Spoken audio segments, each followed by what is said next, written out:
Programa Encontro Semanal. Oferecimento Beleza e Cia, a vida com mais estilo. Ovos Josidite. Coma ovos e ganhe força.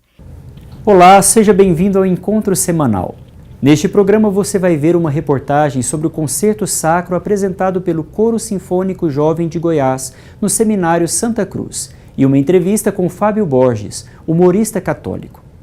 Começa agora o nosso Encontro Semanal.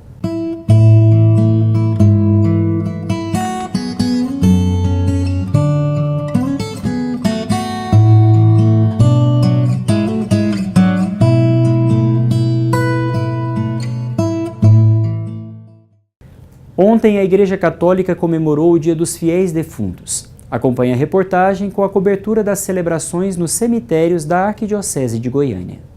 O Dia de Finados é a celebração em comemoração aos fiéis defuntos.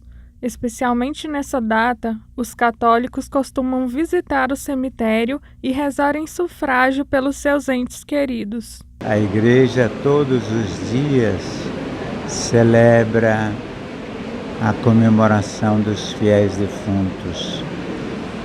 Quando celebra a Santa Missa, há sempre um momento pelos fiéis falecidos. Da mesma forma que recorda os santos do céu, a Virgem Maria e os santos. Mas há no calendário litúrgico um dia em que a Igreja, no mundo inteiro, em todas as comunidades, e muito especialmente nos cemitérios, celebra pelos fiéis falecidos. O Dia de Finados nos recorda a importância de vivermos a nossa vida presente, sabendo da vida futura que virá, mas que já começa no aqui e agora de nossas escolhas e decisões cotidianas. Deus, Ele realizará na nossa vida após esta uma transformação e nos dará uma alegria que nada neste mundo nos pode oferecer.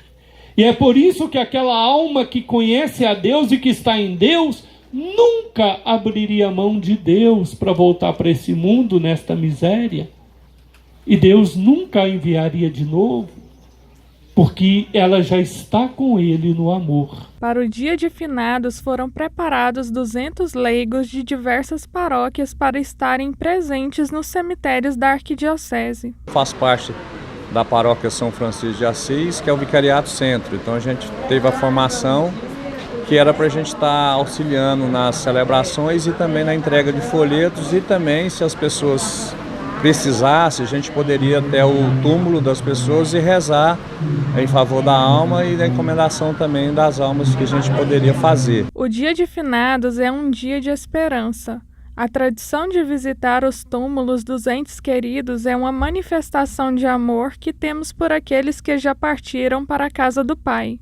O meu finado esposo ali, que é o pai dela, a gente vem rezar para ele e para os outros parentes que estão aqui, os amigos, tudo a gente vem rezar. É uma maneira da gente manifestar a nossa gratidão, o que eles foram aqui na terra e o que eles estão sendo lá no céu, para Jesus. Senhor,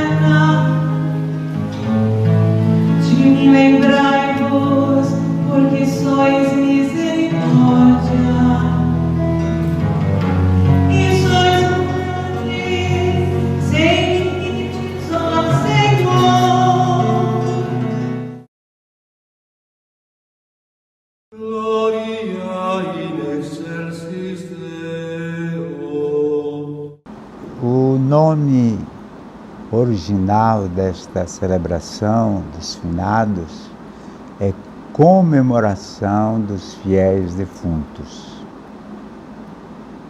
A palavra finados dá a ideia de fim. E na realidade, ainda que seja um fim, terreno é um começo de uma nova vida. Portanto, a gente comemora os fiéis defuntos. A gente celebra os fiéis defuntos. E para essa finalidade a gente oferece o sacrifício de Jesus Cristo, que é o que podemos fazer para os fiéis defuntos. Eles não podem mais fazer nada para si, porque já morreram, já partiram. O que podiam fazer, fizeram neste mundo, levaram como bagagem para a eternidade o bem que fizeram. E podem fazer por nós, porque rezam as almas dos fiéis falecidos, rezam por nós. E nós podemos fazer por eles nossa prece, nossa oração, unindo-nos ao sacrifício de Cristo, porque quem salva é Jesus Cristo, não somos nós, é Jesus Cristo. E com isso a gente pode contribuir para a libertação dos fiéis defuntos, das almas dos fiéis defuntos, e para seu ingresso mais rápido no paraíso, na eternidade feliz, onde não há mais choro, onde não há mais sofrimento, onde há só alegria, vida e sorriso.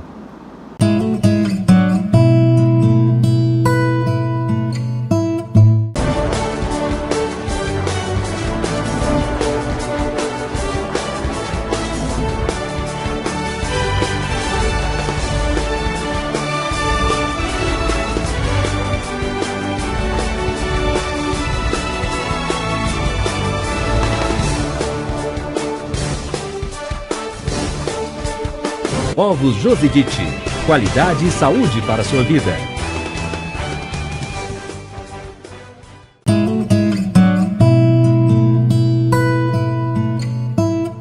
Hoje, no quadro As Razões da Fé, temos a participação de Thaís Pereira, da Paróquia Jesus de Nazaré, no setor Urias Magalhães, em Goiânia.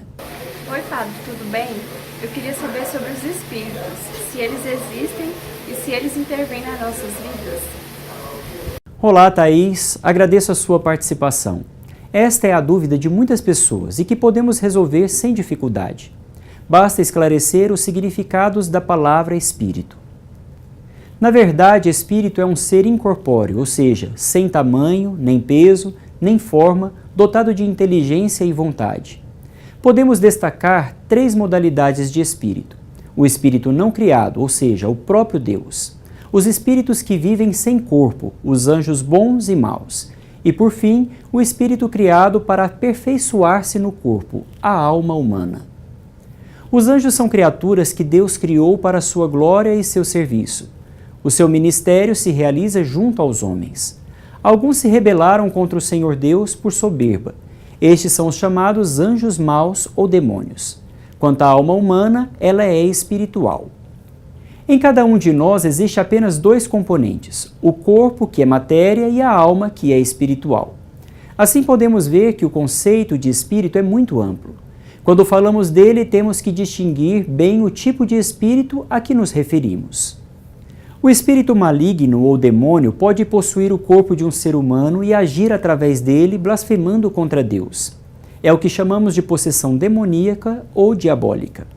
O Evangelho relata vários casos de possessão diabólica, em que Jesus aplicou o exorcismo para expulsar os demônios.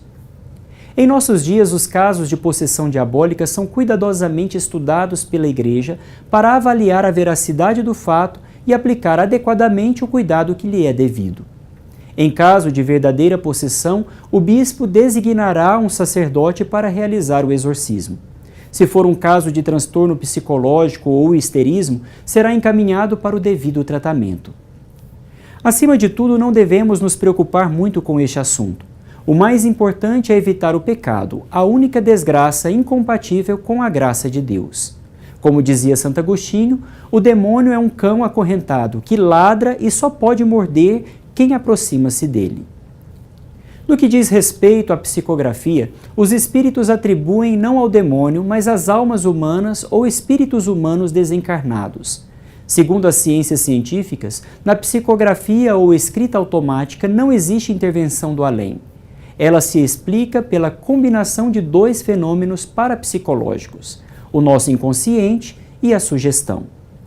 Assim, se alguém acredita que vai receber o espírito de um falecido, sugestiona-se no sentido de que será o transmissor dessas mensagens, e assim o fazem, movidos pelo inconsciente das informações recebidas anteriormente.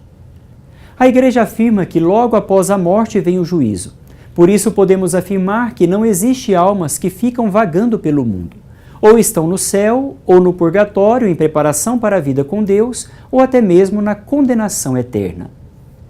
Quanto à questão de saber se os espíritos podem ou não atuar nos vivos, diremos: podem atuar por especial permissão de Deus, visando a santificação dos homens. Assim, por exemplo, o Senhor pode permitir que o demônio nos tente ou nos maltrate.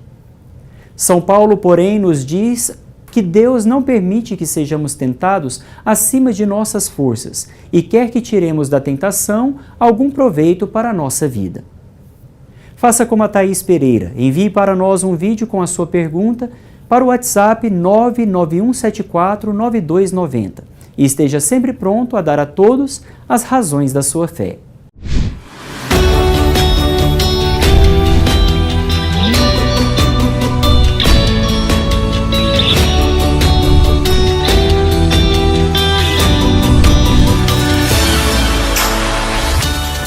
O Coro Sinfônico Jovem de Goiás, em parceria com o Seminário Santa Cruz, apresentou o Concerto Sacro no auditório do Centro Pastoral Dom Fernando. Acompanhe a reportagem.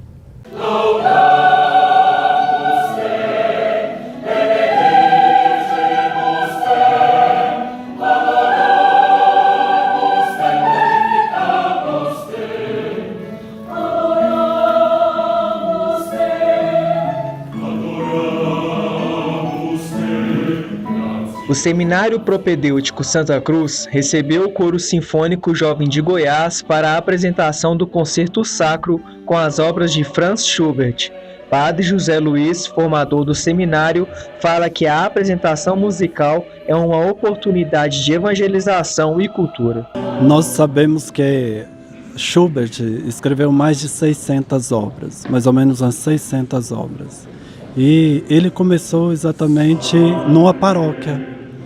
E por estar numa paróquia e também começar no coro de uma paróquia, e quando eu recebi a proposta para podermos apresentar este coro sinfônico aqui, no auditório mãe da igreja, juntamente com os seminários, eu vi que é uma oportunidade de evangelização, mas também de cultura.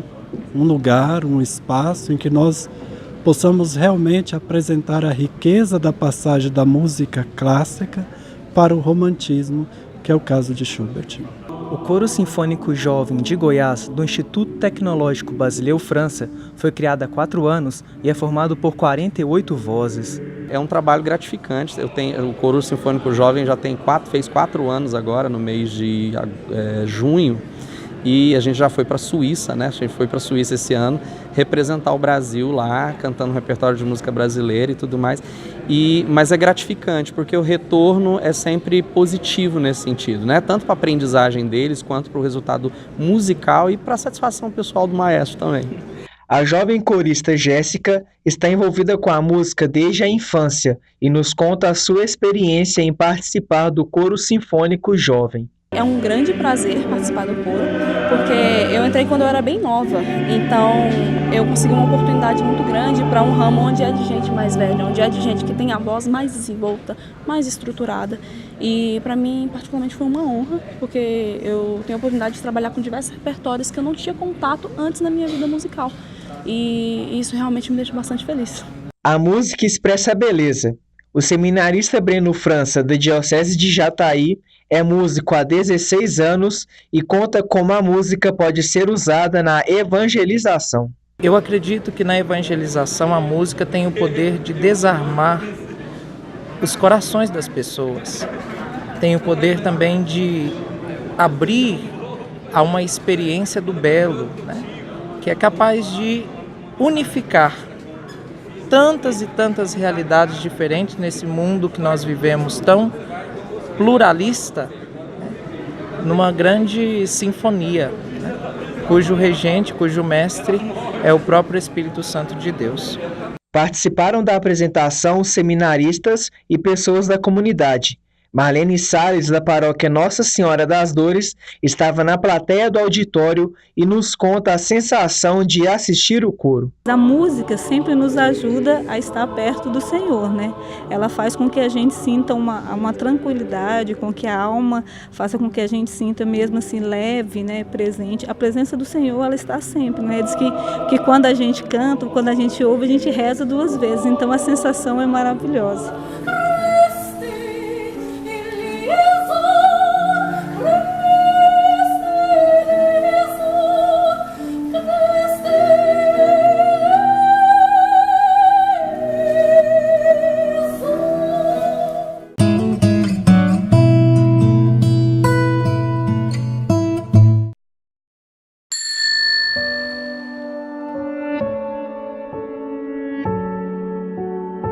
A intercessão é uma oração de pedido, que nos conforma de perto com a oração de Jesus.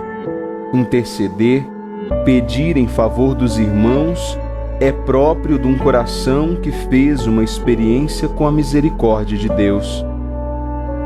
Em Fátima, Nossa Senhora revelou aos pastorinhos a necessidade de rezar o terço todos os dias. Rezar o terço é aproximar-se da Mãe e, assim, aproximar-se de Deus. Rezemos sempre sem cessar, para que muitos se aproximem de Cristo, nosso Senhor, ouçam sua voz e respondam ao seu chamado. Assim, cada dia mais, a Igreja terá sacerdotes segundo o coração de Jesus. Vale a pena dizer sim a Ele.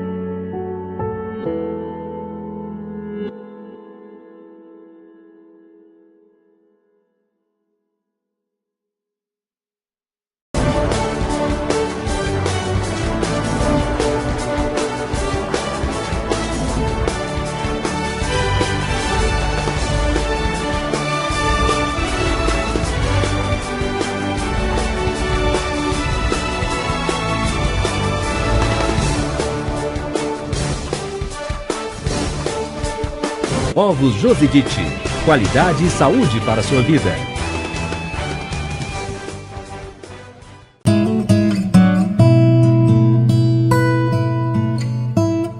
A alegria é dom de Deus. Assista agora a entrevista com Fábio Borges sobre o seu projeto de evangelização por meio do stand-up comedy católico Rir é um Santo Remédio.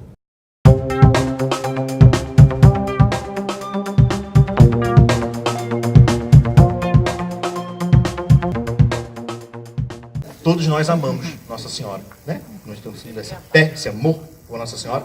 Mas eu conheci uma senhora que realmente ela tinha uma fé por Nossa Senhora muito grande. Que ela rezava para as outras gerações de Nossa Senhora. Que ela rezava: Ave Maria, cheia de graça, o Senhor é convosco. Bendita sois as suas avós entre as mulheres. Gente, pouca fé tenho eu que paro em Nossa Senhora, né? Ela vai nas avós, nas duas, entendeu? Não é pouca coisa. O pedido dela passou muito na frente do meu, mas muito das vezes. Fábio, humor católico. A primeira coisa que vem na cabeça das pessoas é: dá para viver do humor católico? Olha, o humor católico o humor tem que estar em todos os lugares, né? Deus é alegria, Deus é amor, então acho que a gente tem que usar o humor como uma ferramenta de evangelização. Eu já venho há alguns anos usando através do stand-up católico. Hoje também faço parte dos Servos da Alegria aqui na Arquidiocese, que a gente visita os hospitais também, vestido de palhaço. Então, o humor ele tem que ser usado para tocar o irmão. E dá pra viver sim. Nossa, como dá pra viver, mas dá pra viver. E assim, como começou, né, o humor católico? Como você percebeu que poderia, que daria certo essa sacada de humor católico? Eu já evangelizava, já pregava, sempre fui muito bem-humorado, mas eu nunca usava o humor propriamente dito, assim, de forma consciente. E eu sempre gostei muito de stand-up. Só que o stand-up secular é muito complicado da gente assistir, porque é bem erótico e tal, então coisas que dificultam a gente viver a fé e acompanhar. Então eu falei, cara, por que eu não uso então o stand-up dentro da igreja. E aí eu comecei a bolar, fiz um texto, pensei um texto lá, ficou horroroso, o primeiro texto, o segundo foi ficando péssimo, o terceiro foi ficando ruim, aí começou a melhorar as coisas, algumas pessoas começaram a rir e começou a dar certo, eu continuei insistindo, sempre com um diretor espiritual, então, um beijo para o Cláudio, então eu sempre falava com o padre, falei, padre, dá uma olhada aqui no texto, tá bom, vê se eu ser excomungado aqui. E aí ele ia me orientando e eu sempre fazendo um texto com o objetivo de ser um texto evangelizador e catequético. E aí foi surgindo, aí a gente criou o nome do Rir é um Santo Remédio e, cara, tem sido assim, graças a Deus tem sido uma bênção, os jovens têm aceitado muito, as pessoas têm gostado muito, a gente tá hoje no Instagram, tá no Face, então eu fico muito feliz com o resultado, porque ver as pessoas sorrindo e falando de Deus, assim, cara, pra mim é maravilhoso. Fala pra gente um pouco mais do trabalho que você faz. Então, hoje o projeto se chama Rir é um Santo Remédio, é um stand-up católico, então assim, eu rodo o Brasil, só eu que faço, no Rir é um Santo Remédio, então eu rodo o Brasil, moro aqui no Rio de Janeiro, mas tenho visitado o Brasil inteiro, e a gente tem a nossa fanpage no Facebook, que é Rir é um Santo Remédio, e o Instagram, que é Rir é um Santo Remédio. Ali a gente procura colocar uns cards divertidos, eu gravo alguns vídeos. A gente está com o projeto agora, já a partir de novembro, a gente já deve estar entrando pro YouTube aí com força total. Então, quem quiser acompanhar, segue a gente lá no Instagram, no Facebook, Rir é um Santo Remédio. Curte nós lá, segue a gente lá. Vai ser um prazer ter vocês. Quem quiser bater um papo, mandar um inbox, tô aí, respondo todo mundo. E todo mundo sabe, assim, que Nossa Senhora, né, assim, tem diferentes títulos, mas é sempre Maria, né? Mas confunde, às vezes, um pouco as pessoas. Tem pessoas que gostam mais de uma Nossa Senhora, gostam mais de outra. Eu não gosto de Nossa Senhora das Dores, não. Muito triste, né? Não dá, né? Era muito pra baixo, sabe? Alguém tinha que conversar com ela, sabe? O mundo tá aí, ele é mãe de Jesus, né? Sabe? E aí as pessoas ficam meio assim, meio chocadas. E aí, um padre que contou pra mim uma vez que ele foi a uma cidade bem pequenininha, e tinha as paróquias, né? Uma paróquia dedicada à Nossa Senhora de Fátima, dedicada à Nossa Senhora de Lourdes. E eles faziam uma procissão de encontro, onde as imagens se encontravam no centro da cidade, meio numa praça enorme. E aí o pessoal de Nossa Senhora de Lourdes fez uma faixa belíssima, que corria um lado do outro da praça, enorme. E estava escrito lá, com imenso prazer, que Nossa Senhora de Lourdes recebe a sua colega, Nossa Senhora de Fátima. Gente, colega, nem amiga elas são, né? Uma deve ter bloqueado a outra no Face, deve estar uma...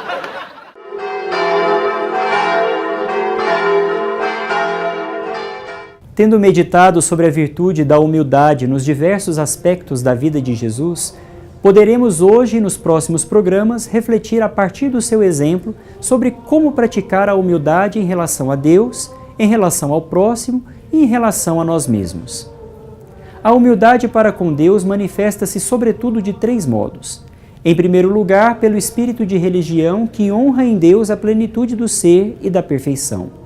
Isto é, o que fazemos quando reconhecemos o nosso nada e o nosso pecado de maneira afetuosa e alegre, certos de que assim podemos proclamar a plenitude e a santidade de Deus. É desta atitude que nascem os sentimentos de adoração, louvor, temor filial e amor. Podemos experimentar aquela expressão de júbilo que sai do coração. Só Tu és santo, só Tu és o Senhor, só Tu és o Altíssimo. Estes sentimentos brotam do coração, não somente quando estamos em oração, mas também quando contemplamos as obras de Deus. Obras naturais em que se refletem as perfeições do Criador e as obras sobrenaturais em que os olhos da fé nos fazem perceber no homem uma verdadeira semelhança, uma participação da vida divina. Em segundo lugar, podemos manifestar a nossa humildade pelo espírito de gratidão, por ver em Deus a fonte de todos os dons naturais e sobrenaturais que admiramos em nós mesmos e nos outros. Assim, podemos ver na Virgem Maria refletida a humildade e com ela glorificamos a Deus por todo o bem que depositou em nós.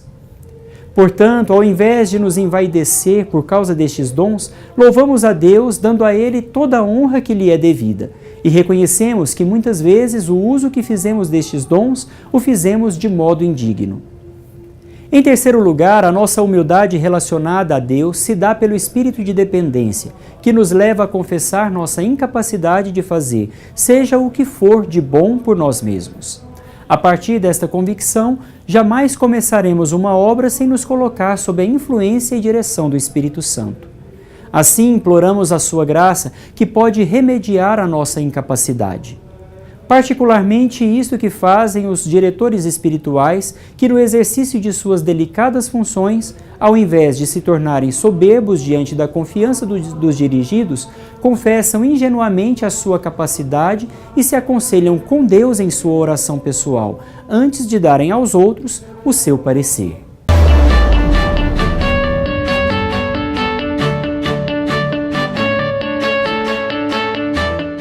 Na reportagem especial de hoje, vamos tratar sobre o dízimo e suas dimensões fundamentais para a evangelização e a vivência social da caridade. Sabe, Senhor, o que temos é tão pouco pra dar.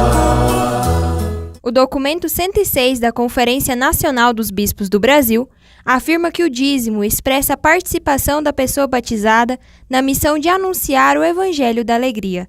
Padre Wagner Scarponi, da Arquidiocese de São Paulo, explica as 4 dimensões do dízimo. O dízimo tem a sua dimensão administrativa. Tudo que a paróquia gasta vem do dízimo. A dimensão pastoral. O dízimo também deve ser aquele elemento que ajuda na formação dos leigos. O dízimo também tem a dimensão missionária. Nós vamos visitar as casas, vamos ter um material, esse material tem que ser proporcionado pelo dízimo. Por último, o dízimo tem a dimensão social, caritativa. Então o dízimo tem que ser separado uma parte do dízimo por mês para ajudar os pobres da paróquia, para ir nas famílias carentes. O dízimo é uma contribuição motivada pela fé que possibilita a vivência da comunhão na comunidade. A Igreja Católica entende que a decisão de contribuir com o dízimo nasce de um coração agradecido por ter encontrado o Deus da vida. Padre Wagner fala sobre a posição da Igreja referente à porcentagem de contribuição de cada dizimista. O documento 106 da CNBB, ele vai dizer que não devemos trabalhar com valores, porque o dízimo é uma questão de conversão que é gradativa, sistemática, e depende de toda uma caminhada de fé da pessoa na igreja. Em relação ao valor, nós conscientizamos o dizimista com o que está na Bíblia, né? E deixamos em aberto para que ele se sinta tocado e possa devolver aquele valor que ele quiser. Devolver aquilo que é de Deus é a lição moral que o dízimo propõe. Com isso, você auxilia sua comunidade na ajuda aos mais necessitados. Como nos conta Valdir José de Oliveira, da paróquia Santuário Nossa Senhora Aparecida. Busca sempre estar levando da melhor maneira possível, né, o que o dízimo traz para a paróquia, a importância dele, né, e como que a gente leva ele, como que ele ajuda as pessoas em si e a paróquia. Que eu vi a necessidade, né, da paróquia, o que a paróquia precisa, então eu acho que é uma experiência muito boa e que eu posso testemunhar, né, na minha igreja, na minha comunidade, testemunhar esse prazer que é ser dizimista e também que é fazer parte da pastoral. Mais uma vez, chegamos ao final do nosso programa. Você pode acessar as nossas redes sociais, Facebook e Instagram, e acompanhar todas as edições do programa no YouTube da Arquidiocese de Goiânia. Desejo a você e sua família uma semana abençoada na presença de Deus. Nos vemos na próxima semana no nosso encontro semanal.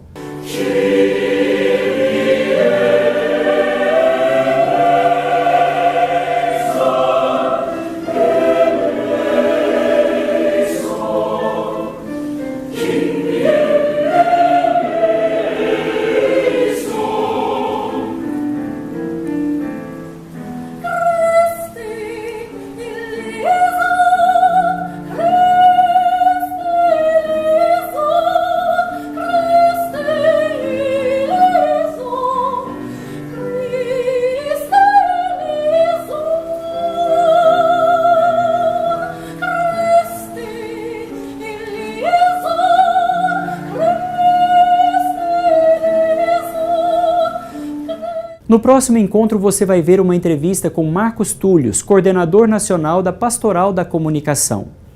Participe você também do programa Encontro Semanal.